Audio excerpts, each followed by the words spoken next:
আসসালামু আলাইকুম, সবাইকে স্বাগতম।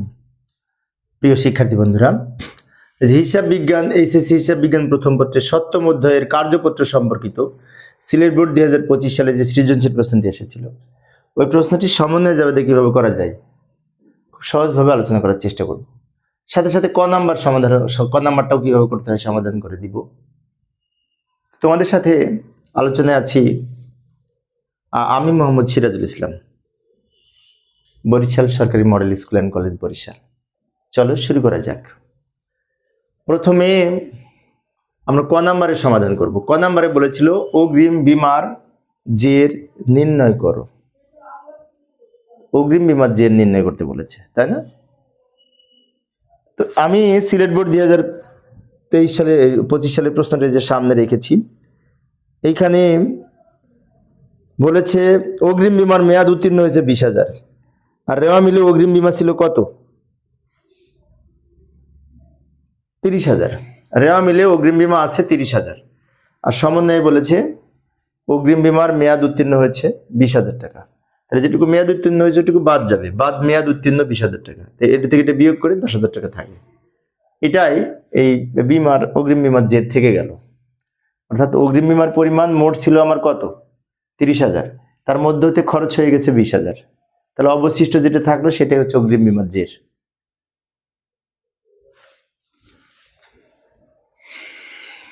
ক নাম্বার শেষ। এবার আমরা এই জাবেদা করব, সমন্বয় জাবেদা। খ নাম্বারে সমন্বয় জাবেদা করতে বলেছিল। তো যে সমন্বয়গুলি নিয়ে আমি সমন্বয় জাবেদা করব, ওই সমন্বয়গুলি এখানে লিখে রাখলাম। এই সমন্বয় কটা দেখে দেখে এখানে সমন্বয় জাবেদা করব। এখানে 1, 2, 3 রেওয়া মিলের মধ্যে আবার এই দুটো ছিল, ঋণ আর এই যে ভাড়ার পাশে লেখা আছে 10 মাস, এগুলোও কিন্তু সমন্বয়। এগুলোকে রেওয়া মিলের মধ্যে যে সমন্বয়গুলি থাকে ওগুলোকে সাইলেন্ট সমন্বয় বলে। তাহলে আমাদের এখানে মোট সমন্বয় আছে 1, 2, 3, 4, 5, এই দুটো রেওয়া মিল থেকে আসবে। 5টা সমন্বয়, আমাদের 5টা জাবেদা করব। সমন্বয় জাবেদা যদি আমরা পারি তাহলে কিন্তু কার্যপত্র করা সহজ। কার্যপত্র করার প্রধান শর্ত হচ্ছে সমন্বয় জাবেদা ভালো মতো পারতে হবে। তো যাই, প্রথম সমন্বয়টা অনেক সহজ। বেতন বকেয়া রয়েছে 5,000 টাকা, এটার জন্য জাবেদা হবে বেতন হিসাব ডেবিট, বকেয়া বেতন ক্রেডিট। টাকা হবে 5,000 টাকা। ব্যাখ্যায় লিখব বকেয়া বেতন সমন্বয় করা হলো, বেতন খরচ ডেবিট, বকেয়া বেতন ক্রেডিট।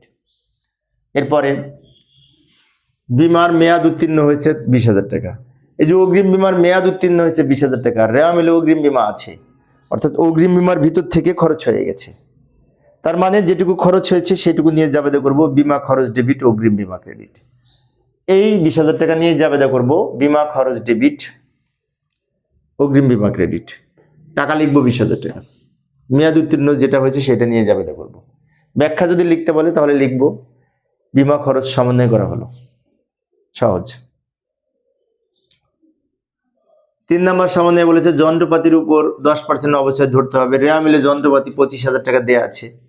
তো 25,000 টাকা 10% 2500 টাকা, 2,500 টাকা নিয়ে জাবেদা করব এই অবচয় ডেবিট, পুঞ্জীভূত অবচয় ক্রেডিট, বা অবচয় খরচ ডেবিট, পুঞ্জীভূত অবচয় ক্রেডিট। অবচয় জাবেদা তো সবাই আমরা পারি, তাই না? সহজ। এইবার টাকা লিখবো কত? এই 25,000-এর উপরে 10% ধরে যা হয়।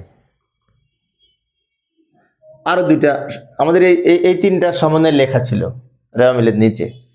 আমি সিলেট বোর্ড 2025 সালের প্রশ্নের সমাধান করাচ্ছি। তোমাদের যারা আমার আজকে ক্লাসটি দেখছো, তোমাদের মেইন বইয়ের, তোমাদের যে পাঠ্য বই, ওই পাঠ্য বই সবার শেষে এই বোর্ড পরীক্ষার প্রশ্ন আছে, সেখানে দেখে নিতে পারবে 2025 সালের সিলেট বোর্ডের যে প্রশ্নটি এসেছিল ওই প্রশ্নটি।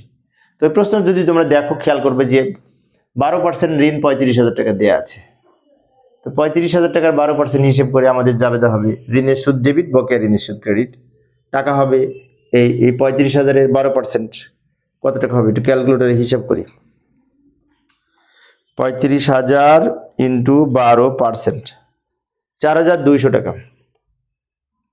4,200 টাকা হয়েছে। আরেকটা সমন্বয় ছিল ভাড়া, ব্র্যাকেটে লেখা আছে 10 মাস, 40,000 টাকা। এর অর্থ কি? এর অর্থ হচ্ছে 40,000 টাকা যদি 10 মাসের হয়, 12 মাস হতে আরো 2 মাস বাকি। তার মানে কি 2 মাসের ভাড়া বকেয়া রয়েছে। আর এই 2 মাসের ভাড়া নির্ণয় করার নিয়ম হচ্ছে 40,000-কে 10 দিয়ে ভাগ, 2 দিয়ে গুণ। 40,000-কে 10 দিয়ে ভাগ, 2 দিয়ে গুণ করে যেটা আছে সেটা বকেয়া রয়েছে। তাই জাবেদা করব এই ভাড়া হিসাব ডেবিট, বকেয়া ভাড়া ক্রেডিট। টাকা লিখব, এই 40,000-কে 10 দিয়ে ভাগ, 2 দিয়ে গুণ কত টাকা হয় দেখি। 40,000 ইন্টু 2 ভাগ 10 সমান এই যে 8,000 টাকা। 8,000 টাকা, ওই 8,000 টাকা নিয়ে আমরা এখানে লিখব 2 মাসের 8,000 টাকা। এই হচ্ছে সমন্বয় জাবেদা। আমাদের গ নম্বরে কার্যপত্র প্রস্তুত করতে বলেছে।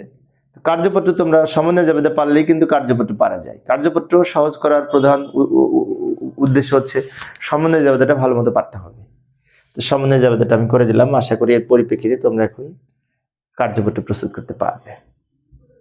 প্রিয় শিক্ষার্থী বন্ধুরা, এই ছিল আজকের আলোচনা। আমি শিক্ষার্থীদের অনুরোধে অল্প অল্প করে আলোচনা করি যাতে শিক্ষার্থীরা বোরিং ফিল না করে। পরের ক্লাসটি দেখার আমন্ত্রণ রইল। খোদা হাফেজ।